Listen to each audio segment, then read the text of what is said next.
Esta mañana nos acompaña Edwin Bedoya, quien es vicepresidente de la Central Sindical Sedocud, con quien trataremos la postura desde el sector de los trabajadores en la segunda vuelta electoral. Mi nombre es Cristian Guamán, junto a Hugo Constante iniciamos este espacio. Hugo, buenos días. Buenos días, Cristian, señor Bedoya, buenos días, gracias por aceptar esta entrevista. Saludos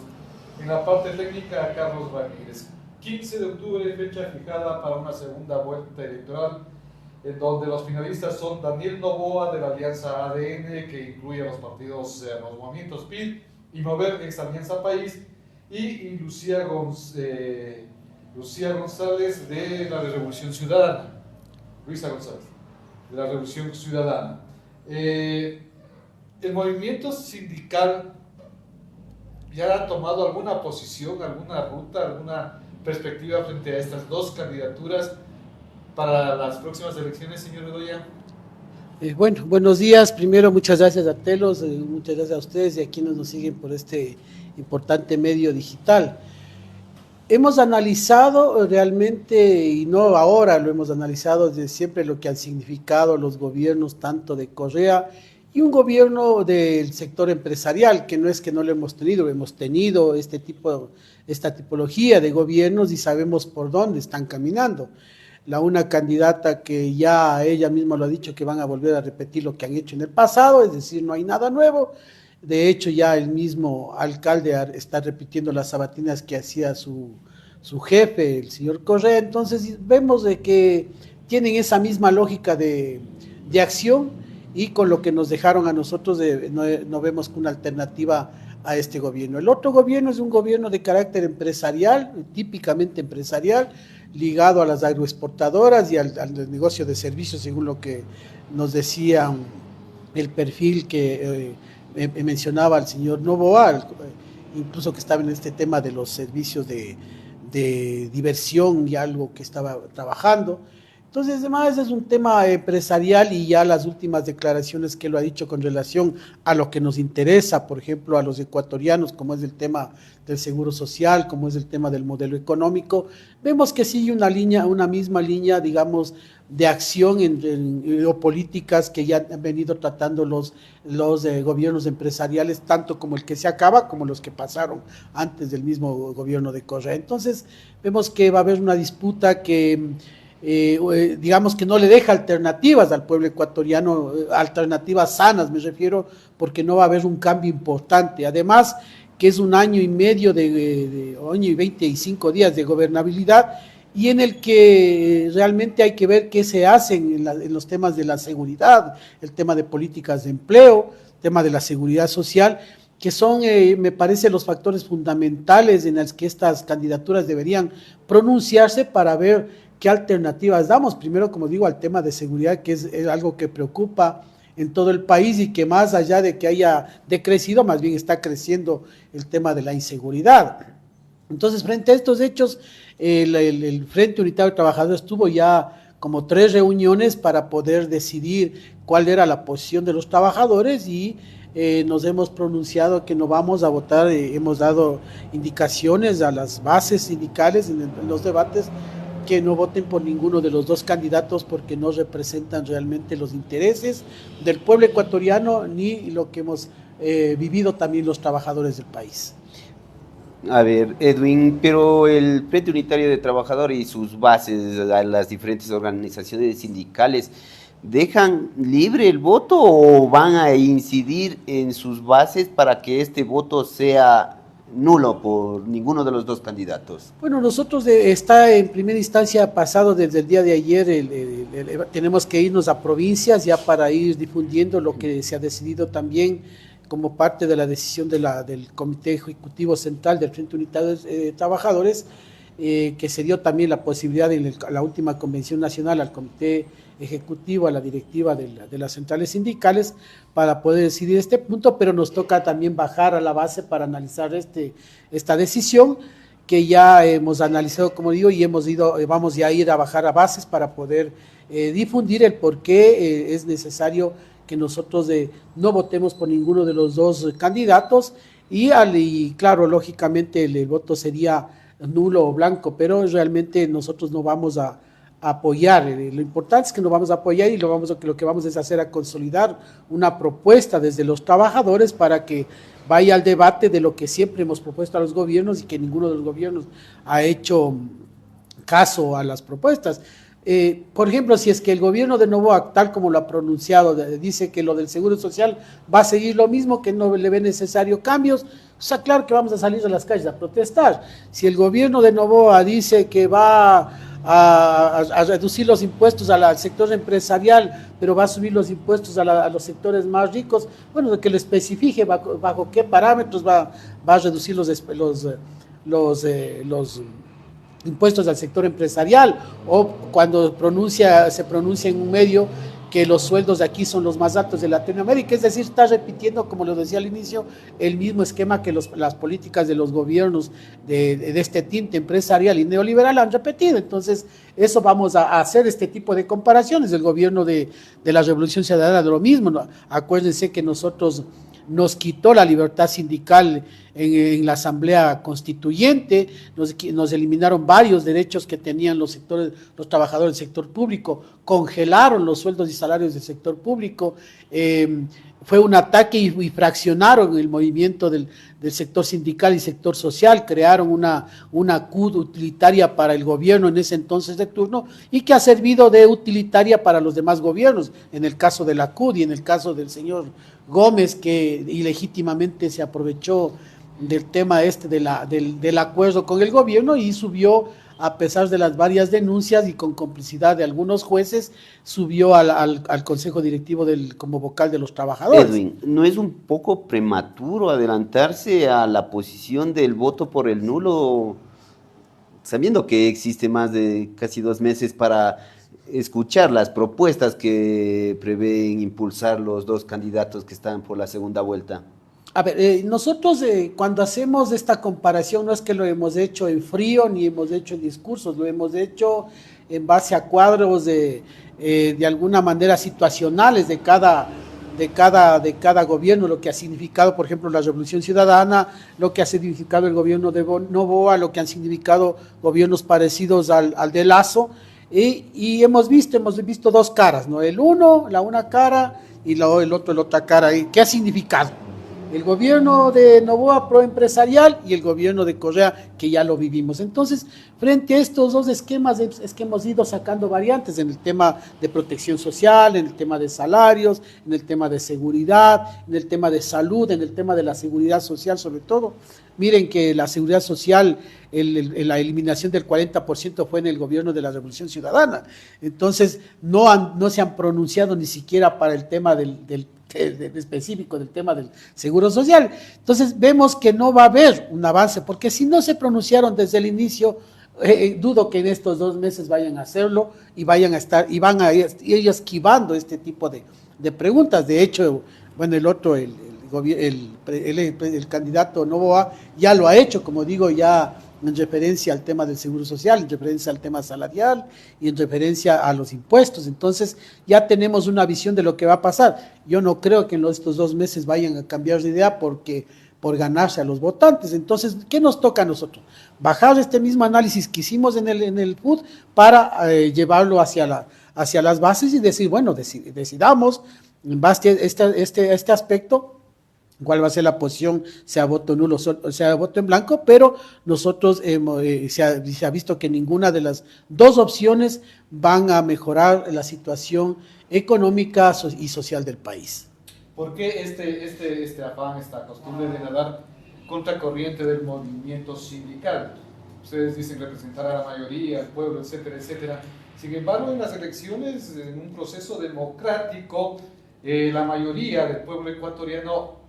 hizo que pasen una de estas 2 candidaturas, ¿no? Ya sea la de Noboa o ya sea la de González. Por la de Noboa se pronunció el 23.47% y por la de González es el 33.61%, que da el 57.8%. Más de la mitad de la población ha optado por estas partes. ¿Por qué nadar contra esa tendencia y no ir por una preferencia? Porque, partido. a ver, porque nosotros consideramos que uno se debe tomar partido en base a que los ofrecimientos de los candidatos presidenciales vayan a mejorar la situación del país.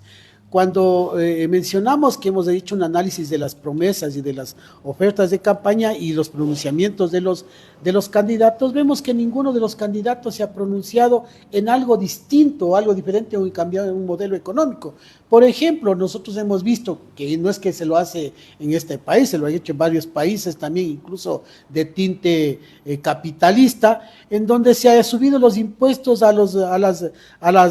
ricos, a los más ricos, a las empresas más, a las élites económicas, para poder solventar la crisis que viven los países. Aquí se está pensando lo contrario, es decir, se piensa montar nuevamente el peso de la crisis sobre los trabajadores, sobre los desempleados. Entonces, ninguno de los dos candidatos se ha pronunciado sobre este asunto. Si usted ve la redistribución de la riqueza aquí en el país, es menos del 2%, el 3% de los más ricos son los que se llevan el ingreso mayor, más allá del Producto Interno Bruto del país. Entonces, si es que vemos que esta parte no ha aportado para el país, ni siquiera en la pandemia, y vemos que siguen el mismo ejemplo y en las promesas de campaña lo están mencionando, entonces vemos que no va a haber alternativa. Y lo que usted dice es cierto, hay un porcentaje alto que ni siquiera los analistas de alguna manera ya expertos en la política lo han dado. Es decir, sí, están los dos y no entendemos el pueblo se ha desencantado. La respuesta de las votaciones no es que es una respuesta consciente, analizada políticamente, es una respuesta esporádica a un sentimiento que se dio también en el tema de inseguridad y en el tema de ver una figura nueva como una esperanza para el pueblo ecuatoriano. Y el pueblo lo ve así, lo analiza de esa manera, no lo analiza tan profundamente como debiera, porque realmente en nuestro pueblo no hay una motivación, un estudio político del candidato. Entonces tampoco, porque los grandes medios de comunicación han permitido también que se conozca realmente cuáles son las intenciones y cómo han estado ligados estos personajes en la política. Entonces a mí me parece que sí es una respuesta esperanzadora del pueblo en la votación, pero también con un anhelo, pero también con una digamos, con cierto cuidado de ver si es que alguna vez va a cambiar. Pero nosotros sí hemos vivido los gobiernos y analizamos más profundamente este punto y desgraciadamente sí tenemos un pueblo que no tiene una educación, una cultura política. Usted habla de que estos resultados entre Noboa y González, que rechazan porque no implica el cambio de modelo económico, ha hablado también que el pueblo se ha desencantado, esporádica, una respuesta negativa y respuesta de inseguridad. Y sobre todo el cambio de modelo económico. Pero resulta que en las elecciones, en las urnas, donde el pueblo se pronuncia, parece que el pueblo no quiere ese cambio de modelo económico que ustedes tanto pregonan, porque su candidato, el señor Yacu Pérez, que representaba las opciones de cambio de modelo, apenas obtuvo el 3.97% de votación, señora. Mire, nosotros para no hacer mea culpa, siempre hay una parte de apoyo de las organizaciones a cierto candidato y en la otra parte la tarea del candidato en asumir esa responsabilidad. Hasta antes de las elecciones, Yacu Pérez y Otto Sonnenholder estaban en las encuestas en segundo y en tercer lugar. Pasó el tema del debate, pasó el asesinato de Villavicencio y en las encuestas algo pasó ahí, la gente se desencantó de las respuestas, se desencantó de las propuestas incluso del candidato y claro, entonces como digo, hay que asumir cada uno la culpa porque de ahí yo he escuchado a varios analistas de las elecciones y tampoco se explica y lo que todos coinciden es que después de las encuestas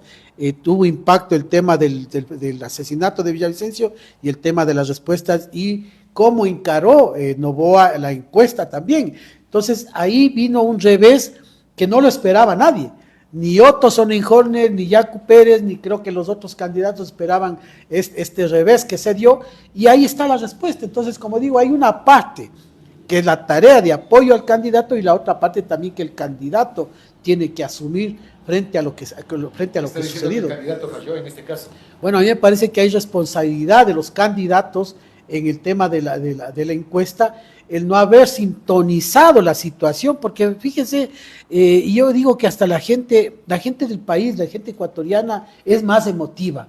Cuando sucede el fallecimiento de Villavicencio, los votos se endosan la mayor parte a Villavicencio, por eso es que el partido de Villavicencio en esta alianza sube de lo que estaba más abajo, incluso creo que estaba en quinto o en sexto, sube tremendamente. Entonces, la gente tiene una respuesta solidaria, emotiva, porque así somos los ecuatorianos. Es una forma de demostrar, y claro, y ahí ni el candidato que estaba, ya pues lo puede manejar esta situación de emotividad de la gente, de esta espontaneidad de la gente y de un cansancio también y de hartazgo de lo que sucede en la política nacional. A su criterio, el voto a favor de Daniel Noboa fue circunstancial, o sea, por las circunstancias que se dieron previas las elecciones, como fue el debate donde nadie encaraba a Daniel Noboa y tan solo se dedicaban a estigmatizarse entre los otros políticos por el asesinato del candidato Fernando Villavicencio. Hay que ver cómo encaró, y como digo yo, no soy experto en temas políticos, pero sí hay que coincidir en algunos análisis que hacen, mientras se descuidaban del candidato que estaba más abajo. El candidato que estaba más abajo dio, digamos, una muestra de frialdad en el discurso y tranquilidad en las respuestas que él daba, más allá de que nos guste o estemos de acuerdo, pero dio respuestas más frías, más, digamos, sintonizadas incluso con la situación que estaban viviendo, y esos fueron los resultados, y más sumémosle al tema de la emotividad, sumémosle al tema de también que jugaron las respuestas de los otros candidatos que estaban en segundo y en tercer lugar. Entonces todo esto sí repercutió en todas las votaciones que se dieron, y por eso es que hoy tenemos estas dos opciones, la una que ya la veíamos venir, pero la segunda opción que es la sorpresa en estos momentos, es decir, fue el outsider de última hora que ingresó con esta votación importante y que hoy la tenemos para el candidato. ¿No hay posibilidad de sentarse con alguno de los candidatos para analizar las propuestas desde el sector sindical, ya que ustedes tienen un código de trabajo que se presentó a la Asamblea Nacional y el cual buscarían que vuelva a tratarse, y al considerar que la Revolución Ciudadana tiene hasta el momento 50 legisladores dentro del Parlamento? A ver, yo quiero denotar que dentro de las candidaturas puede haber buenas personas, buenos elementos, y digamos buenos asambleístas individualmente, pero es el tema del quién decide. Y en el quién decide en Revolución Ciudadana decide quién está afuera. Y ese es el problema. Yo he hablado con algunos compañeros, amigos que tengo de la Revolución Ciudadana, compañeros de universidad, compañeros de estudios. Y claro, yo les he dicho, bueno, ustedes tienen gente que podían haber puesto, y creo que una de las disputas en Alianza País o en la Revolución Ciudadana fue incluso cuestionar el que pongan una candidata como Luisa González, sin desmerecer su capacidad, pero hubo ahí, como nosotros hicimos, un compadrazgo para que se la ponga ahí, y no realmente por méritos. Cuando usted le oye a Rabascal, cuando usted les oye a otros personajes del buró de la Revolución Ciudadana, usted escucha como ese malestar. Cuando usted le escucha a Piorina Correa en una entrevista que le hicieron en uno de los medios de comunicación, dice sí, habría que haber tenido un poco más de... Entonces se ve que no era la candidata escogida por todo el conglomerado de la Revolución Ciudadana y que realmente se aleja. Fíjese usted, acuérdese usted cuando fue la elección para reelección para candidato de alcalde, y que estaba Barrera también para reelegirse, e intervino Rafael Correa y le bajó. Entonces me parece que hoy está pasando lo mismo. Fíjense en los 3 últimos días de la última semana, Rafael Correa salió en los medios de comunicación, le entrevistaron, o sea, como una parte de la desesperación porque Luisa González no estaba al nivel de las necesidades que estaba pidiendo el país unas respuestas distintas, no a decir que ya vamos a hacer lo mismo. Entonces la gente se quedaba, bueno, o sea, y una fidelidad, yo digo, de la gente de base de Revolución Ciudadana ayudó a que tengan asambleístas en la magnitud del porcentaje más allá que incluso que la que obtuvo la presidencia. Entonces hay que ver que hay dentro de la Revolución Ciudadana hay una inconformidad, digamos, y que sí, claro que hay como conversar, pero nosotros ya hemos conversado con el código anterior que lo presentamos, conversamos con ellos, conversamos con algunos asambleístas, pero es el tema quién decide y a cambio de qué, porque eso también nos quejábamos en la asamblea anterior, que si la asamblea que va a entrar va a dar votos a cambio de, entonces esta asamblea va a volverse a repetir con el mismo esquema que han venido las otras asambleas. Y ese es uno de los problemas, el tema de los repartos, de los negociados, y ahí involucrado el tema del seguro social. Entonces vamos a ver qué posibilidad. Nosotros no nos cerramos la puerta, pero digo, vamos a ver qué es lo que ofrecen y qué es lo que pueden cumplir también y qué están en posibilidades de decidir qué cumplen. Porque si yo ofrezco algo, yo dudo que lo vayan a cumplir porque, como digo, hay desgraciadamente dueños en los partidos. Vamos a hablar como digo, con gente de los dos partidos, pero para expresarles también nuestra posición y nuestros planteamientos para ver qué nos dicen. Pero ¿qué pasó en esta dinámica que, insistiendo, ¿no? El tema de Yacu Pérez, esta alianza, apenas creo que tres asambleístas mete esta alianza, ¿no? Y eso que eran tres organizaciones relativamente fuertes las que se unieron, sin embargo parece que no les resultaron, una da una consulta y la otra. ¿Cuánto te dio su propia candidatura la invitación de Yacu Pérez al Jack Topi en el debate de ir a jugar boli en momentos críticos? Bueno, como digo, eso no hemos tenido, y desgraciadamente no hemos tenido la oportunidad de analizar con los movimientos de la alianza lo que pasó, no hemos tenido, no les soy muy honesto, hubiera sido necesario que tanto Yacu Pérez con los partidos de la alianza se reúnan con las organizaciones sociales. No hemos tenido ninguna reunión para diagnosticar qué es lo que sucedió, porque sí sería bueno empezar a analizar estos puntos que usted menciona, porque sí, o sea, de alguna manera en algunos compañeros hay un malestar, en otros compañeros hay una inconformidad, en otros, bueno, se hizo lo que se pudo, pero yo creo que hay que ir más allá, hay que analizar autocríticamente sin necesidad de apasionamientos, ver los errores que se han cometido para poder ir enmendando, porque me parece que es, como usted menciona, ¿no? El movimiento social aparentemente vive nadando contra la corriente, pero es porque algo nos está pasando, porque el proceso unitario está avanzando, pero algo falta en el tema político de la lucha por el poder político en el tema de las elecciones. Cada que estamos bien, digamos, trepando en la lucha social, llegamos a elecciones y empieza un fraccionamiento. Fíjese usted, Pachacuti de tener 27 asambleístas, hoy tienen creo 6 o 4 asambleístas. Entonces, pesó mucho el distanciamiento con la pesó bastante, yo creo que eso también es una de las cosas, hacerse un harakiri dentro del movimiento indígena por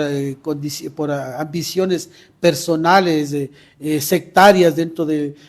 algunos sectores del movimiento indígena, me parece que también pesó en la votación de Yacu Pérez, y ese tipo de cosas, como digo, hay que analizarlas con cabeza fría y sin apasionamientos, incluso si desarticulando todo el interés individual que yo tengo frente a una postura postelectoral. Tenemos el 2025 y yo creo que hay lecciones que hay que aprender y hay que ser autocríticos, y si no somos autocríticos volveremos a repetir la historia. Mire, nosotros ya tenemos 2 ejemplos y hemos parte del análisis que se hizo en el Frente Unitario fue el tema del Acuerdo Nacional por el Cambio, que lo hicimos con Paco Moncayo, y ahora este frente que también se abrió con Yacu Pérez. Entonces hay dos momentos en que realmente para el movimiento social fue duro estos esquemas, y esto nos lleva a que tenemos que llevar a una reflexión importante de la participación del movimiento social ya en sí para las elecciones del 2025, que me parece que son importantes. En esta reflexión y esta autocrítica que es muy importante, ¿qué le espera al país? Bueno, yo aspiro, como digo, que por lo menos el tema de seguridad y por la política de empleo que va unido, el tema social que va unido, educación, empleo y seguridad, vaya de alguna manera mejorándose, porque para tener empleo los empleadores y muchos inversionistas ven la seguridad que existe en el país para poder tener empleo, y para poder tener empleo también la seguridad de que los trabajadores vayan con confianza sin tener que estar viendo a los lados para poder ser heridos en una balacera, y para tener educación de calidad, que nuestros niños también estén seguros para ir a las escuelas y no se vean sometidos a estas mafias del narcotráfico, o atraídos los jóvenes a estas mafias del narcotráfico que ya están sucediendo en colegios. Mire, mi colegio, el colegio Montúfar, cuando yo veo con pandillas al interior del colegio, y no es el único, son varios colegios en donde las pandillas están inmersas. Entonces, todo esto